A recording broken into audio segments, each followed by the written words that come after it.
Remember the fairy tale? As Mr. Handsome and Miss Beautiful live happily ever after. Các thầy đã xem đọc truyện cổ tích bao giờ chưa, hay là xem phim cổ tích bao giờ chưa? Hoàng tử công chúa cưới nhau xong là sống với nhau hạnh phúc. And then Mr. Handsome he tried to find Miss Beautiful. Tức là hoàng tử đẹp trai cố gắng tìm một người con gái đẹp đẽ. And then he find her. Finally, he find Miss Beautiful. Cuối cùng tìm thấy cái cô này, công chúa này rất là đẹp. And they get married. Và sau đó kết hôn với nhau. Then he expect that now they will live happily ever after. Và sau đó họ mong đợi rằng họ sẽ sống cả một cuộc đời hạnh phúc. But then something happened because he realized that she is not just beautiful. Và sau đó thì có cái điều gì đó đã xảy ra, bởi vì chàng hoàng tử nhận ra rằng cô công chúa này không phải chỉ có đẹp. And he also is not just handsome. Hoặc là cái cô công chúa nhận ra rằng chàng hoàng tử không phải chỉ có đẹp trai thôi. And then they try to change each other. Và rồi sau đó họ bắt đầu cố gắng để thay đổi nhau. To get to the picture of the fairy tale where we are happily ever after. Tức là để làm sao đó để họ có được một cái sự hình dung về một cái câu chuyện cổ tích hạnh phúc. And I think that if we can get everything perfect, we will be happy. Tức là họ nghĩ rằng khi mà họ sẽ có mọi thứ hoàn hảo thì họ sẽ có được cái sự hạnh phúc. And that is unrealistic expectations. Nhưng đây chính là một cái kỳ vọng không thực tế, kỳ vọng hão huyền. But the Bible gives us the truth, the reality. Nhưng mà Kinh Thánh thì cho chúng ta biết lẽ thật, nói về thực tế. And sometimes you can have unrealistic expectations about yourself. Đôi khi anh chị em sẽ có những cái kỳ vọng không thực tế về bản thân của mình. You want to be the perfect husband. Anh chị em muốn trở thành một cái người chồng hoàn hảo. You strive to be the perfect husband. Anh chị em muốn cố gắng trở thành một cái người chồng hoàn hảo. You do your best to love your wife. Anh chị em muốn làm mọi thứ để yêu vợ của mình. You want to be the best provider. Anh chị em muốn trở thành một cái người mà cung ứng hoàn hảo cho người vợ của mình. You expect yourself to be the best provider for your wife and your children. Anh chị em hy vọng rằng mình sẽ trở thành một cái người cung ứng hoàn hảo cho vợ và con của mình. And then you have to face yourself. Và rồi sau đó anh chị em đối diện với con người thực tế của mình. And often you face yourself in your wife. Và rồi anh chị em đối diện con người thực tế của mình ở trong vợ của mình. Because she doesn't see you just perfect. Bởi vì cô ấy không nhìn thấy rằng anh chị em là hoàn hảo. And she will point out in you some things that are not perfect. Và sau đó cô ấy sẽ chỉ ra trong anh chị em một số những cái điểm mà anh chị em không có hoàn hảo. And that hurts. Và sau đó điều đó khiến cho anh chị em bị tổn thương. Because now your expectation is fallen. You fall down from your unrealistic expectation. Giống như bây giờ anh chị em ngã khỏi những cái điều không thực tế mà anh chị em đã mong đợi. But the Bible it helps us to get our expectations right. Nhưng mà Kinh Thánh sẽ cho chúng ta biết được rằng chúng ta cần phải có một cái kỳ vọng đúng đắn. It says that none of us are perfect. Và Kinh Thánh cho chúng ta biết rằng không một ai trong chúng ta là hoàn hảo. And so as long as we live here on this earth, do vậy đến chừng nào chúng ta còn sống ở trên mặt đất này, there is hardship, difficulties. Sẽ có những cái sự khó khăn xảy đến. There is pain and sorrow. Sẽ có những cái sự đau đớn và nỗi buồn. But the Bible also points out that we are going through life here on earth together in unity, and that's where we find our strength and our joy. Và nhưng mà chúng ta tìm thấy được sức mạnh để đi qua những cái sự khó khăn và thách thức ở trong cuộc sống này, đó là điều mà khiến cho chúng ta có thể vui mừng. I remember just now I remember a story about King David in the Bible. Và ngay bây giờ tôi nhớ đến cái câu chuyện của vua David ở trong Kinh Thánh. Then David was walking with his men. David đang đi bộ cùng với những cái người tùy tùng của mình. And there was a guy that was following them and cursing David. Và có một người đã chạy theo và rủa xả David. He spoke bad about David. Nói những cái điều xấu về David. And the David's men, they asked David, shall we kill him? Và sau đó những cái người tùy tùng của David bây giờ hỏi David rằng bây giờ liệu có giết người này hay không? You shouldn't speak bad about David. Bởi vì người này nói những cái điều xấu về David. But David said, no, don't kill him. Maybe he's sent by God. Do vậy nên David nói rằng ơi đừng có giết người này, bởi vì có thể nắm người này đã được Đức Chúa Trời gửi đến. Of course we know that God doesn't send anyone to curse us. Nhưng mà chúng ta biết chắc một điều rằng Chúa không có gửi ai đến để rủa xả chúng ta. But there is something about David's attitude that we can learn from. Nhưng mà có một cái điều gì đó liên quan đến thái độ của David mà chúng ta có thể học được. Because when someone says something negative about us, Bởi vì có một ai đó nói cái điều mà tiêu cực về chúng ta. it could be the spouse. Có thể đó là người phối ngẫu của chúng ta. We don't need to go against it. Chúng ta không cần phải chống lại người phối ngẫu của mình. In our unrealistic expectation. Khi mà nói về những cái kỳ vọng không thực tế của mình. No, I am the perfect husband. I'm the perfect wife. Trong cái kỳ vọng không thực tế rằng chúng ta là một cái người chồng hoàn hảo. Don't you dare come against Tại that. sao lại dám đứng lên và thách thức cái vị trí lãnh đạo của ta? That's the attitude that David could have had because he was the king. Và đó là cái thái độ mà David có thể có khi mà ông đối diện với điều này, bởi vì ông là vua. He could have stood up and said, I am the king. How dare you come against me with bad words. Do vậy nên ông có thể đứng dậy và nói rằng ôi ta là vua, tại sao lại dám nói xấu một vị vua? But David said, just let him be. Maybe he's right. Nhưng mà David nói rằng cứ để cho ông ấy mắng chửi thoải mái, bởi biết đâu ông ấy nói đúng thì sao? He wasn't less of a king just because somebody said something negative about him. David không có trở nên tức giận hay là dùng cái quyền của mình để rồi áp đặt lên một người khác, chỉ đơn giản ông là một vị vua. And we can rest in our identity. Chúng ta có thể được an nghỉ ở trong cái danh tính của mình.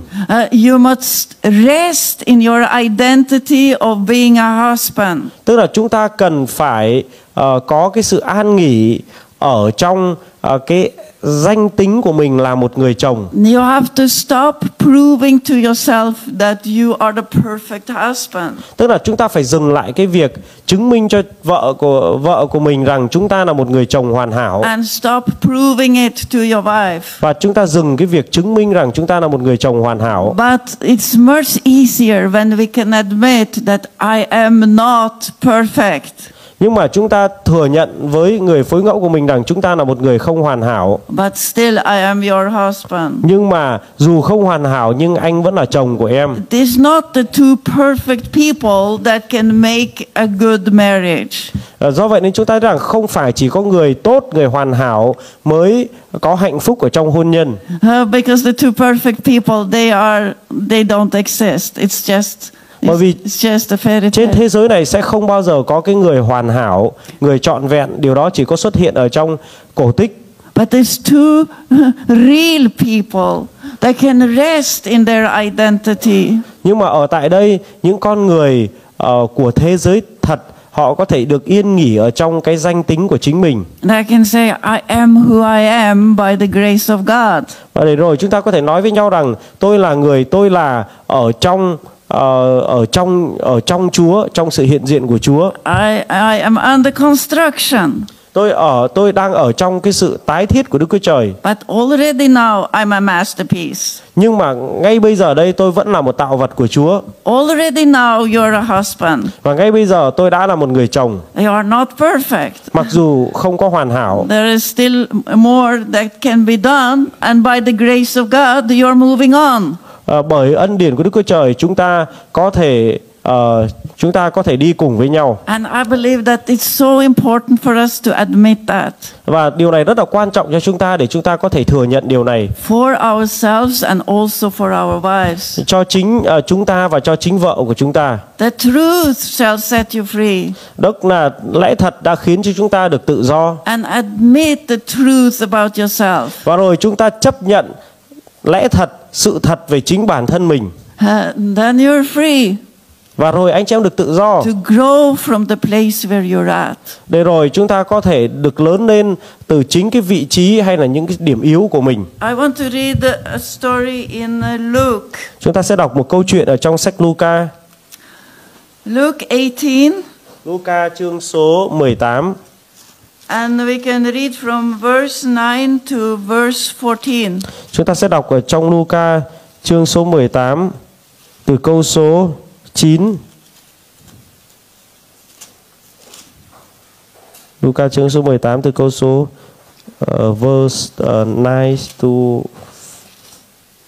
14. To 14. Yeah. This is Luke 18. Yeah, Luke 18. The parable of the Pharisee and the tax collector. Yeah, yeah. Luca chương 18 từ câu số 9 cho đến câu số 14. Ngài lại phán thí dụ này về kẻ cậy mình là người công bình và khinh rẻ kẻ khác. Có hai người lên đền thờ cầu nguyện, một người Pha-ri-si và một người thâu thuế. Người Pha-ri-si đứng cầu nguyện thầm như vậy: Lạy Đức Chúa Trời, tôi tạ ơn Ngài vì tôi không phải như người khác, tham lam bất nghĩa, gian dâm, cũng không phải như người thâu thuế này. Tôi kiêng ăn một tuần lễ 2 lần và nộp 1/10 về mọi món lợi của tôi. Người thâu thuế đứng xa xa không dám ngước mắt lên trời, đấm ngực mà rằng: Lạy Đức Chúa Trời, xin thương xót lấy tôi vì tôi là kẻ có tội. Ta nói cùng các ngươi, người này trở về nhà mình được xưng công bình hơn người kia, vì ai tự nhắc mình lên sẽ phải hạ xuống, ai tự hạ mình xuống sẽ được nhắc lên. This is in the context of prayer. Đây là cái bối cảnh của phân đoạn kinh thánh này nói về sự cầu nguyện. And it has to do with communication. Và sự cầu nguyện thì nói về sự truyền thông.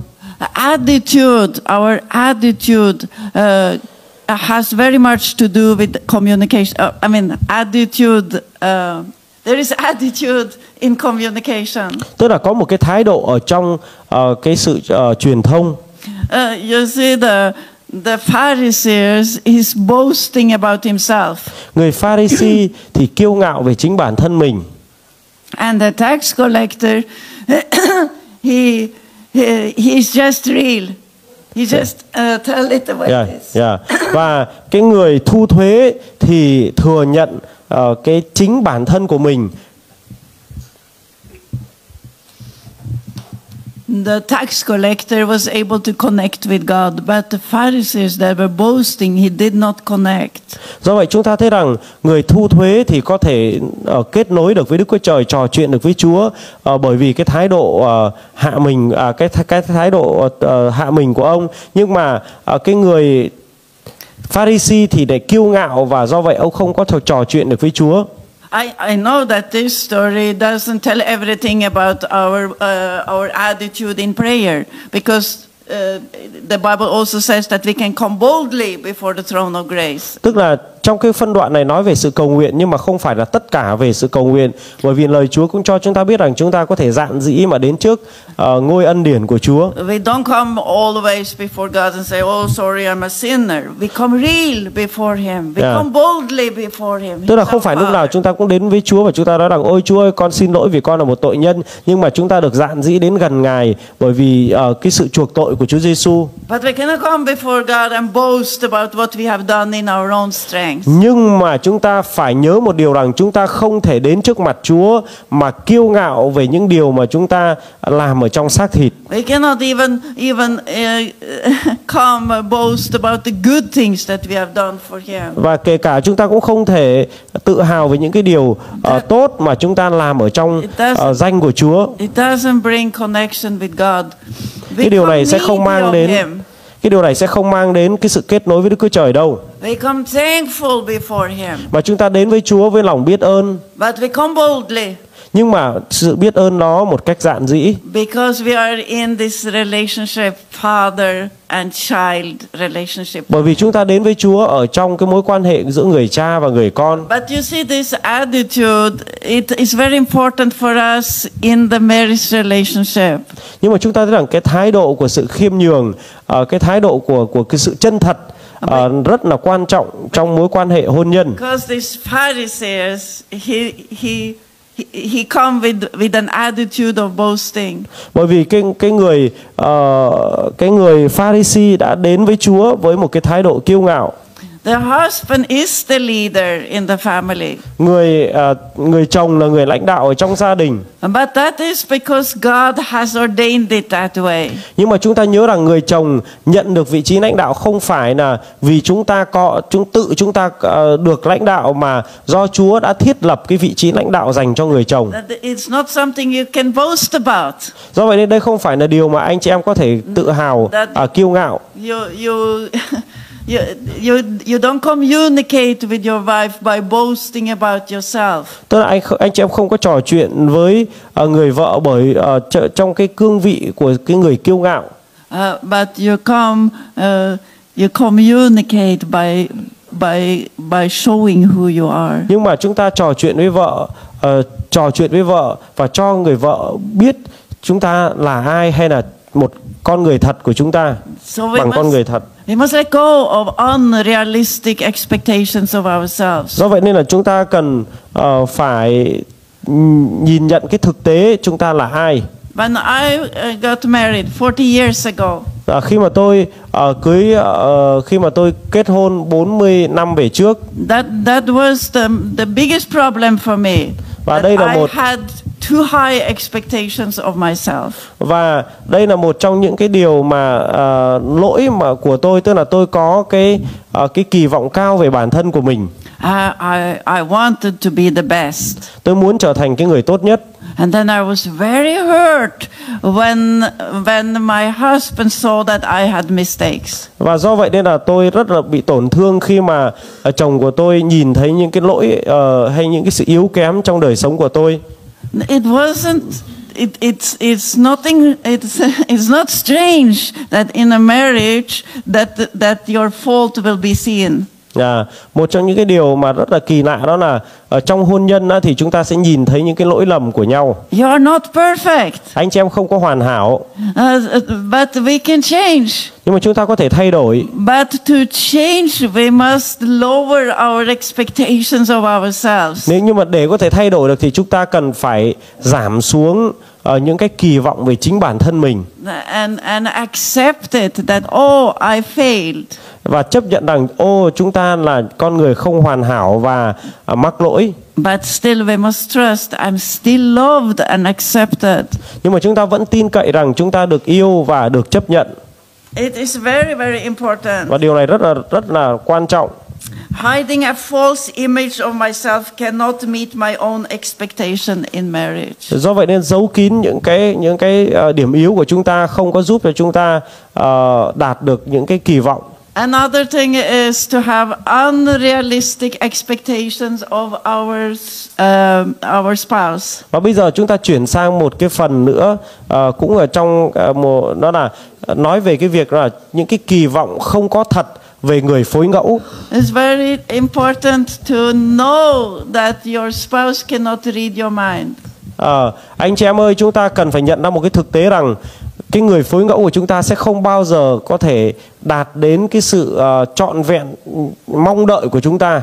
Sometimes in marriage we expect our spouse to know what we want.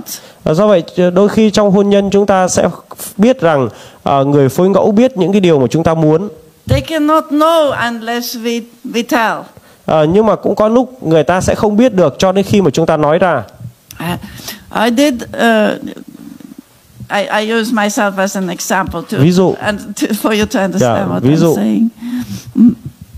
I wanted to be the best wife. Tôi muốn trở thành một cái người vợ hoàn hảo, vợ tốt nhất. I loved to serve my husband. Tôi yêu mến cái việc phục vụ chồng của mình. I did my best for him. tôi làm cái điều mà tốt nhất và tôi có thể cho chồng của mình. I didn't do it in order to get something. I did it out of love. Tức là tôi không có làm điều đó để rồi muốn nhận lại một cái điều gì cả. Tôi làm điều đó chỉ đơn giản là vì yêu chồng. But still, I wanted him to see it. Nhưng mà mặc dù tôi làm không muốn nhận lại cái điều gì cả, nhưng mà tôi vẫn muốn chồng của tôi thừa nhận hay biết rằng tôi làm cái điều này. I wanted him to appreciate it. Và tôi muốn chồng của tôi phải giống như kiểu là trân trọng cái điều đó. But he didn't say anything. Nhưng mà chồng thì chả nói gì cả. And I continued. Tôi lại tiếp tục phục vụ. Did my best. Did my best. Tôi làm cái điều tốt hơn nữa. And he didn't say anything. Mà chồng chả nói câu nào. And then I get sour. Và sau đó tôi bắt đầu giống như kiểu là hơi cay đắng một tí. And it affected our communication. Và sau đó nó ảnh hưởng đến cái sự trò chuyện giữa hai vợ chồng. And then something very surprising happened to me. Và sau đó có một cái điều ngạc nhiên xảy ra với tôi. Because my husband said, "Why are you so ungrateful? I do all these things for you, and you never say anything." Và sau đó chồng của tôi lại nói với tôi như thế này: tại sao em lại tức giận với anh? Anh làm bao nhiêu điều cho em mà em chả nói câu nào cả. Giống thầy Vàng rồi. Vàng thích. He said, all these things I do for you and you are so sour. Và bây giờ anh làm bao nhiêu thứ cho em mà em chả cảm ơn được câu nào cả. Còn I had only focused on my own things. Tức là trong đầu của tôi tôi chỉ có tập trung vào những cái công việc của mình thôi. So I didn't see what he did and what he needed. Do vậy nên tôi không nhìn thấy những cái điều mà chồng tôi đã làm và những cái điều mà chồng tôi cần. But when he said that, we laughed. Và sau khi mà chồng tôi nói như vậy thì cả hai chúng tôi cùng cười. Because we saw we were the same. Bởi vì làm sao hai chúng tôi đều làm giống như nhau. We had the same needs. Chúng tôi có cùng một cái nhu cầu. I didn't see what he did. He didn't see what I did. Tức là tôi không có nhìn thấy những điều chồng tôi đã làm cho tôi và chồng tôi cũng không nhìn thấy những điều mà tôi đã làm cho chồng. But the other day, now we have learned. Nhưng mà bây giờ thì chúng tôi đã học được rồi. To express our needs better. Tức là để giải thích ra hay là để trình bày ra cái nhu cầu của mỗi một người cách tốt hơn. So now, recently this happened to us. Và gần đây thôi điều này xảy ra với chúng tôi. In the morning I like to make breakfast for my husband. Buổi sáng thì tôi thích làm bữa sáng cho chồng. And he like to have fresh juice made from beetroot. Beetroot. Never mind, it's just a fruit. Và rồi buổi sáng thì chồng tôi thích uống một cái giống kiểu sinh tố làm từ hoa quả. And this to make this juice, this special kind of juice, is a little bit work. It takes time for me. Và để làm được cái cốc sinh tố đặc biệt này thì nó tốn thời gian. You have to peel and cut the fruit, but also you have to wash the machine after that. Giống như kiểu bây giờ là phải gọt hoa quả này, cắt hoa quả này rồi sau cho vào xay này, xay xong này phải rửa cối này. So it takes time. Do vậy nên là nó tốn thời gian. But I do it. Nhưng mà tôi làm điều đó. It's my pleasure to serve my husband. Do vậy đây là cái vinh dự khi mà tôi được phục vụ chồng của mình. But one day we didn't have any more of this fruit. Nhưng mà có một cái ngày kia thì chúng tôi không có cái nước sinh tố đó cho chồng. Then I thought, oh great, I have more time. I don't have to do the fruit. Do vậy nên tôi tự nghĩ rằng ôi bây giờ hết quả rồi, bây giờ không cần phải làm cái sinh tố đó hôm nay cho chồng nữa. I could just say sorry, there were no more fruit, so you couldn't have the juice today. Do vậy nên tôi có thể nói với chồng rằng ôi về anh ơi hôm nay hết cái quả đấy rồi nên là em không làm được sinh tố cho anh. And that will be fine. Thì khi mà tôi nói như vậy thì chắc là nó sẽ không có vấn đề gì đâu. Then I told myself. Và sau đó tôi nói với bản thân của mình. Actually, you could go out and buy the fruit and come back and make it. Nhưng mà thực tế là tôi có thể đi ra ngoài mua hoa quả và về để làm nó. And I said to myself, I discussed with myself, but that's not necessary. It's too much work. Nhưng mà tôi tự thảo luận với bản thân của mình. mình đâu cần phải đi ra để mua thế đâu, thế thì nhiều việc quá, không cần thiết. But still I did it. Nhưng mà tôi vẫn đi. I went out and I bought it. Tôi đi ra và tôi mua. And I made the fruit and washed the machine. Và sau đó tôi làm sinh tố và sau đó rửa cối xay. I scented it before him. Và sau đó tôi mang sinh tố cho chồng của mình. He didn't know the word behind this juice. He just drank the juice, right? Yeah. Và chồng của tôi thì cứ uống sinh tố thôi, nhưng mà không biết rằng ở đằng sau đó là cả một cái trận chiến. But I told him. Nhưng mà tôi nói với chồng. I want you to know this, I said.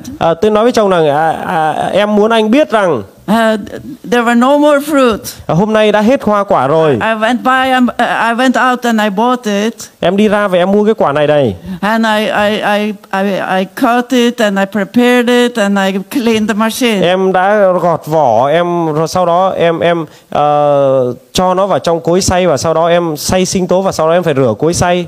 I just want you to know that I didn't have to do it, but I did it and I did it out of pure love for you. Và sau đó tôi nói với chồng rằng em chỉ muốn anh biết rằng em không có nghĩa vụ phải làm điều này, nhưng mà em đã làm điều này bởi vì em yêu anh.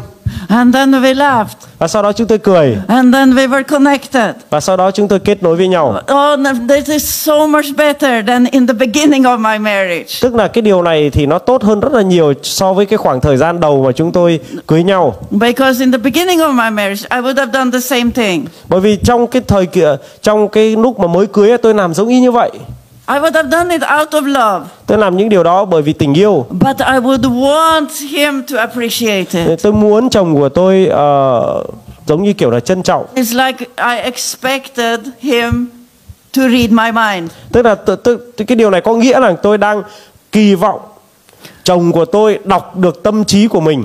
But now I have learned that it is actually possible to say what I want. Nhưng mà bây giờ đợi ông ấy đọc được tâm trí của mình thì có mà đến sang năm. Do vậy nên là tôi học cách để trình bày nó ra. And I think this is about communication. Và đó là về cái sự truyền thông. That these things is important for me, and then I can let him know it. Và do vậy nên cái điều này rất là quan trọng đối với tôi, tức là cái sự thừa nhận. Do vậy nên là tôi cần phải cho chồng của tôi biết để chồng của tôi trân trọng. And then we are connected. Và rồi chúng tôi, do vậy nên là cái mối quan hệ của chúng tôi khăng khít hơn. And it brings unity. Nó mang đến cái sự hiệp nhất. Don't have unrealistic expectations of your wife. Do vậy nên chúng ta đừng có những cái kỳ vọng không tưởng, cái kỳ vọng không có thật về chồng hay vợ của mình. She cannot read your mind. Cô ấy không biết đọc tâm trí của anh chị em đâu. And you must also tell her that sorry, I can't read your mind. You have to tell me. Nhưng mà phải nói cho cô ấy rằng về xin lỗi, anh không biết đọc tâm trí của em phải nói cho anh biết. What is it that you want me to notice? Thế thì hãy nói cho anh biết cái điều mà em muốn anh trân trọng. You tell her, yeah, I know you're a wonderful wife, but sorry, I don't see it all yet.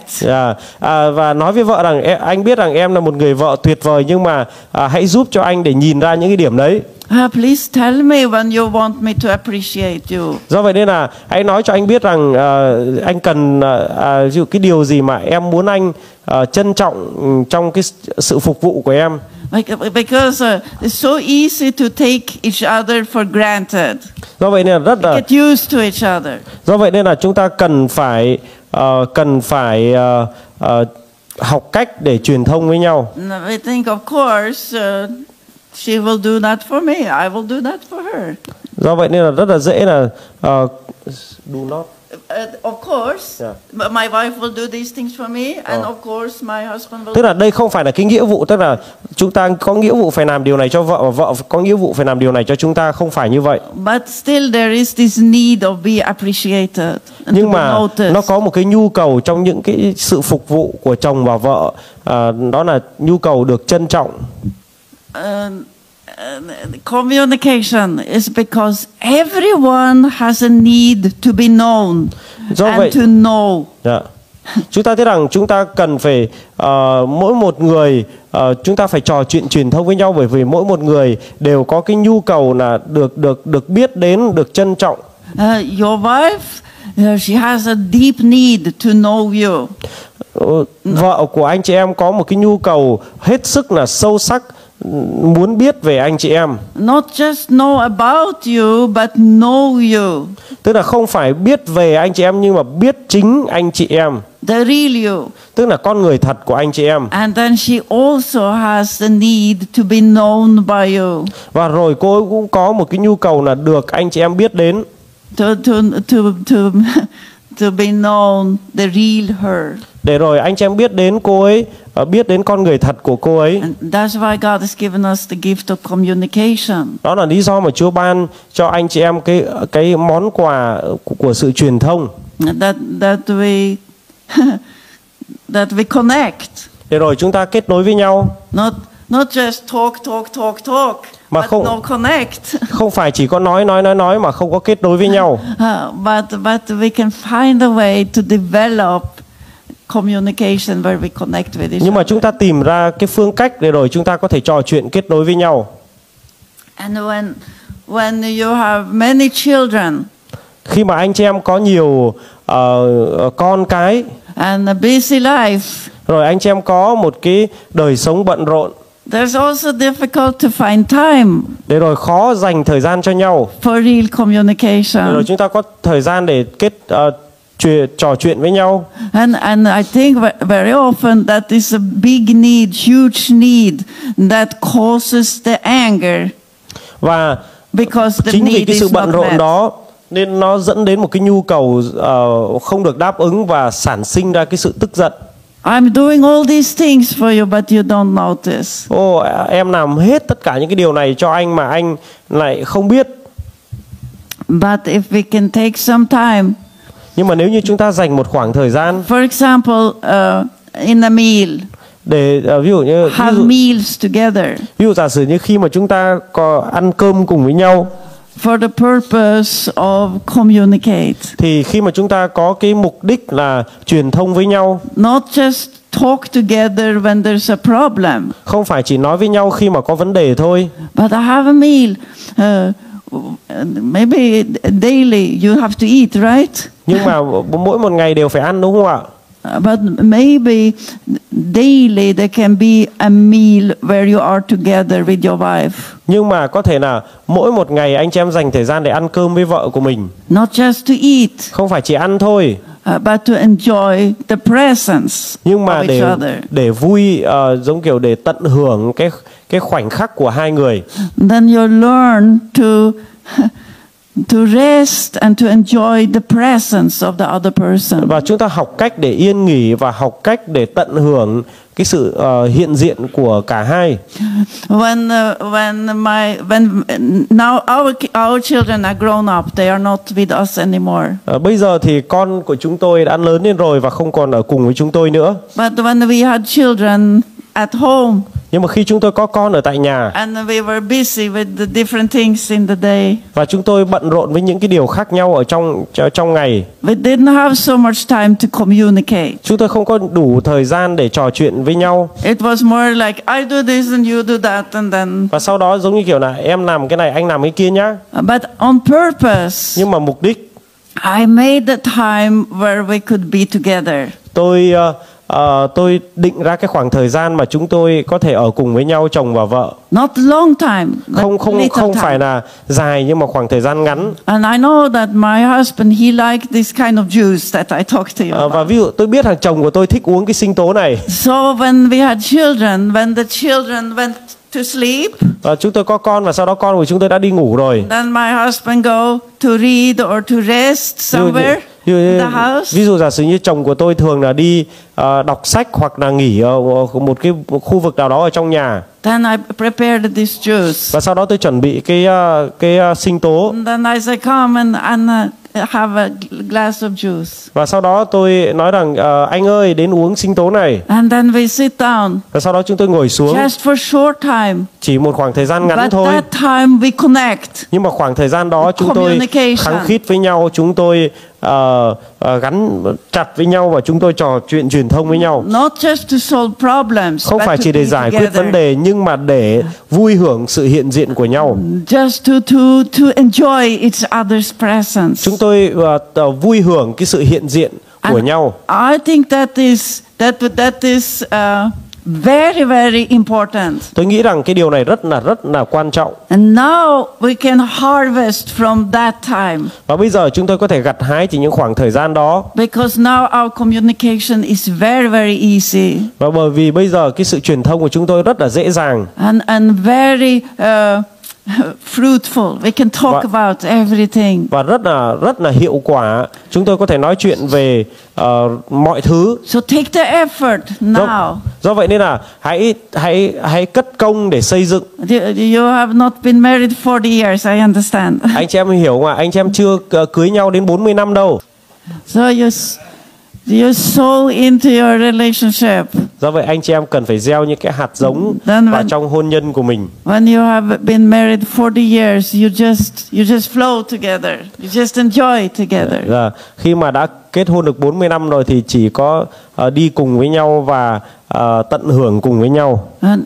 But there is I feel now that we flow together, but there have been difficult times. Chúng tôi thấy rằng có những lúc chúng tôi đồng hành cùng với nhau, nhưng có những khoảng thời gian rất là khó khăn. We are teenagers. Khi mà có những cái đứa con thiếu niên chẳng hạn. And we are children. Có con cái. To raise children is not easy. Khi mà nuôi dưỡng con cái thì không có dễ dàng chút nào. But when we make the aim to follow this. Nhưng mà khi mà chúng tôi đặt ra cái mục tiêu là đi theo sự dạy dỗ của Kinh Thánh, then we keep our heart soft. Do vậy chúng tôi giữ tấm lòng của chúng tôi mềm mại. Before God and before each other. Ở trước mặt Đức Chúa Trời và ở trước mặt nhau. Then we come through it. Rồi chúng tôi đến với nhau. We come through it. Chúng tôi đến với nhau, vượt qua. Don't have unrealistic expectations about life. Do vậy nên là đừng có những cái kỳ vọng không thực tế về cuộc đời, về cuộc sống. That you will live happily ever after. Tức là chúng ta sẽ kết hôn và sống hạnh phúc mãi mãi. No difficulties will come không to you. Có sự khó khăn xảy đến trên chúng ta. There will be difficulties. Sẽ có những sự khó khăn. But we're coming through it. Nhưng mà chúng ta sẽ vượt qua. And there is this power of forgiveness that we're going to talk about tomorrow. Và ngày mai chúng ta sẽ nói về cái năng quyền của sự tha thứ. That restore us when we are Nó sẽ khôi phục, phục hồi chúng ta. Amen.